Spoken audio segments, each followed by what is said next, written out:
everyone and welcome to another video. Now a couple of days back I got a call from 111 Car saying they had a very exciting car for me and if I would like to come and check it out.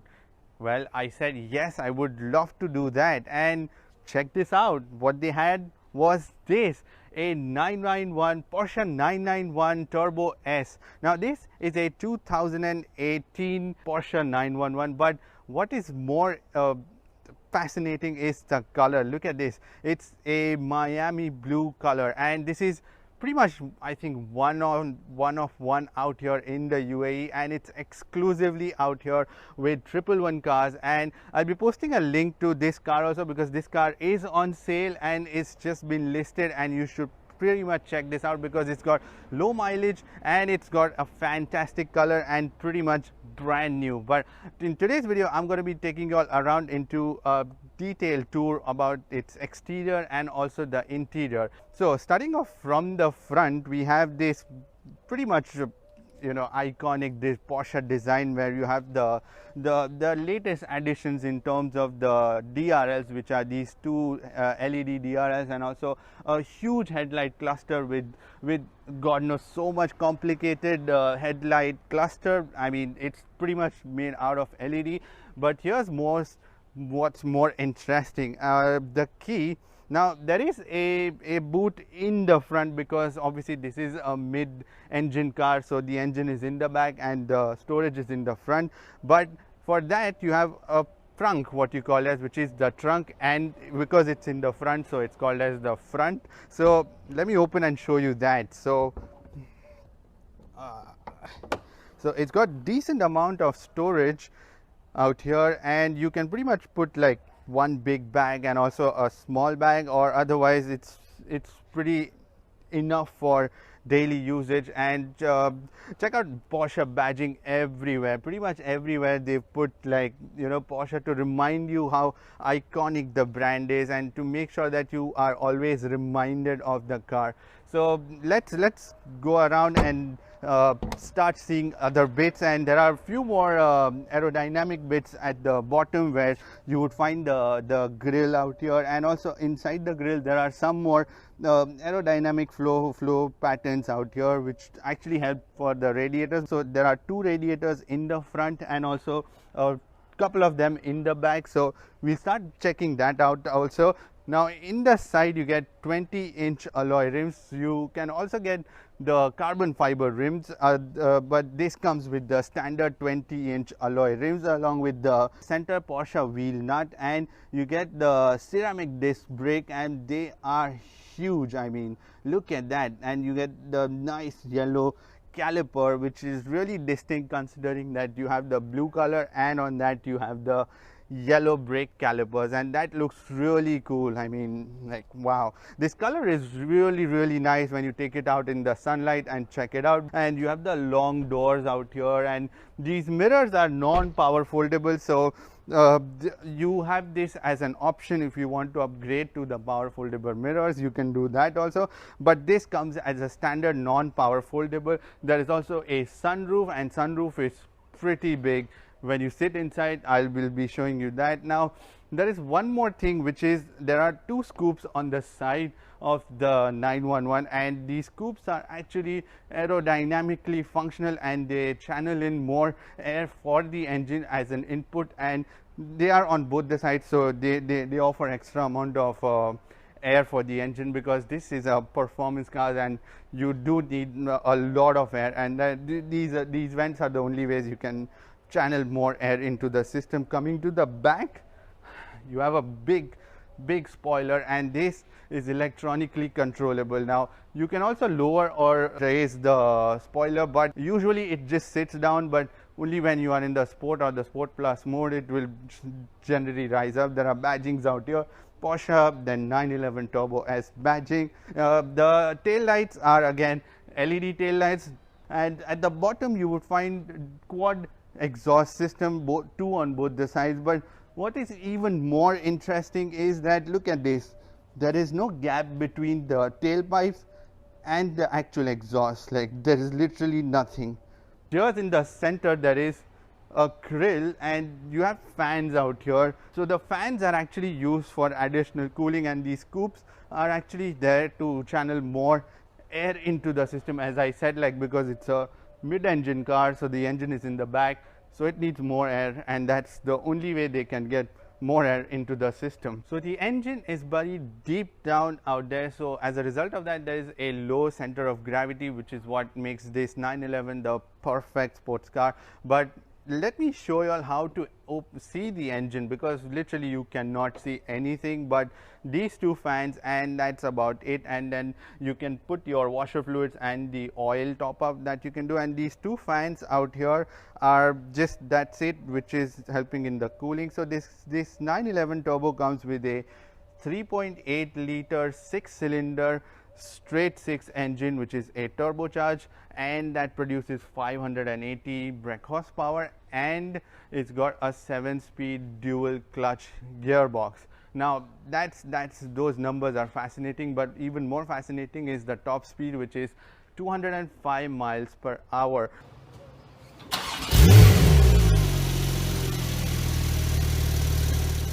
Now step inside and you have quality materials pretty much everywhere. There is not a single bit where you would find a cheap plastic or anything. So let me start off with how much material and what quality of material has been used. So you have Alcantara everywhere on the steering wheel, on the seats. The seats are actually made out of leather and Alcantara, and also the white stitching, and with this Porsche logo that is inscribed on the seat itself. Looks really quality. And then there is carbon fiber trims every single place. So if I start with the door, you again get a mixture of leather and the carbon fiber everywhere, and the aluminum handle which has been made. So in the dashboard you would get a pretty simple sort of look. So there is a rev counter, there is speedometer, there are different dials, and then there is this one screen on your right side where you can just change and see all the different settings, like your if you are doing a track day, you can see the G sensor, you can also see your track times, you can also see the maps, you can also see the media. So all of that information is displayed out here. And then in a very Porsche way, you would always see the fuel counter as divided into 4x4, 2x4 and 0, instead of 0, half and 1 liter. So not 1 liter, but then the counter which usually goes like 0, half and 1. So instead that they have this really opposite way of dealing with the whole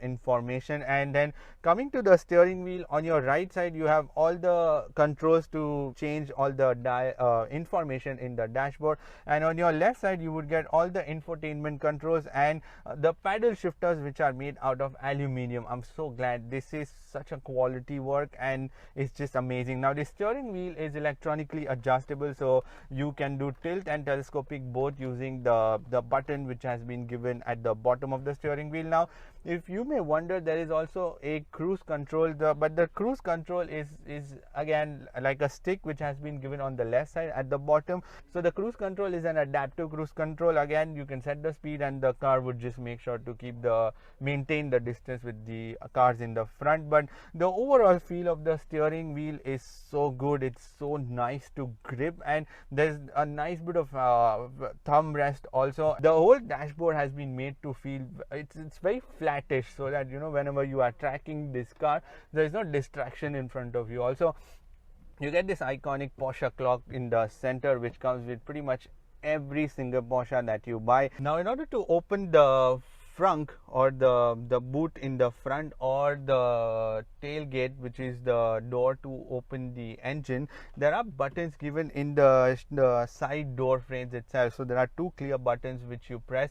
You can just open both of these. And now coming to the infotainment system, the infotainment system is pretty simple and easy to use, but there are all the menu options which are laid out on the screen itself. You have your FM media, you have phone navigation, you have the maps, you have the sound settings, you have different apps to control the car, the way you interact with the car. There is also another car option to see how the various other settings of the car, like if you want to see your track times, if you want to see the economy. So coming to the connectivity, you get one USB and 120-watt power socket to charge your phones. And apart from that, if you come to the AC control, the AC controls are actually in a horizontal position instead of the vertical usual position. Now all that is made, it's all cramped up so that to just make the dashboard very flat, and so as to minimize any sort of distractions while you are driving. Then it's pretty simple, straightforward, but there are lots of buttons, mind you. Like for every single feature there is a button given out here, and it's a dual zone climate control system, so you passenger and the driver can adjust their own air conditioning settings. And also there are more buttons out here in the center console, where you can change switch off or on the traction control. You can switch off the auto start stop feature. I know why would you give that, but there is still an auto start off. And then there is also a button given to lower the height of the car, and also if you want to lower the spoiler or raise the spoiler, there is a button given for that. I don't know if you can hear the sound of it, but yes, there is the spoiler which is being engaged at the back. And then there is also the PDCC settings. Coming to the gear stick, it's in the right position and it's ergonomically well placed and pretty handy. Again, it comes with the aluminum and the Alcantara. Now coming to the storage, there is not much of storage, let me be honest about that. Like in the door cards you wouldn't find a lot, like you can't even put a very big bottle, just half a liter of bottle. And in the center console you have another sort of armrest out here, and then there is a wireless charging in the bottom, so you can put your phone out here and then you can wirelessly charge, and that is it. And there is another USB out here in the center console also, so there are two USB in that case. And even the center handrest is made out of Alcantara. There are two cup holders and they are placed in a very sweet position, I would say, because it's all covered with the carbon fiber here in the dashboard. And then when you press that, there is a cover which opens up, and then you press those symbol which says that it's a cup holder. And then there are two cup holders out here which you press and you can open them, and then when you don't want, you can just close them. How space saving is that? And also there is a glove box, and that's pretty all right. But here's the important bit. There is a sunroof and it's pretty big. I mean, when you sit inside you would see like it extends all the way till the rear, but it's just the normal sunroof. Now coming to the seats are 16-way adjustable. There are a ton of buttons on the seats, and the seat is electronically adjustable. And the seats there are 4 seats, by the way, but the 2 seats in the rear passenger, I don't know if passenger with the legs can sit into that, but it's decent enough for the kids for sure. But also if you have a lot of luggage, you can put it in the back also, and there is some bit of storage lining at the back here and there. That's about it. But overall the quality material is pretty premium, and I wish I could have gone on a drive, but then this is a car which is for sale, so unfortunately I cannot drive it. Someday when I get a chance, I will definitely get a drive review for you guys. But in terms of safety, there are 6 airbags, 2 in the front for the driver and the passenger, 2 side airbags and 2 curtain airbags. And also there are isofix points, there is traction control, there is tire pressure monitoring system, there is every safety system that you would think of, there in this car. Again, if you want to check the listing of this car, I'm going to be putting a link in the description. You can check out where this car has been listed, and make sure to just check this car out physically, because you really have to check this color in person to see how good this car is. Anyways, that is pretty much it for this video. Give it a thumbs up if you like this video, and if you want to subscribe to my channel, then click here, and if you want to watch more videos, then click here. I shall see you in the next video. Bye bye and take care.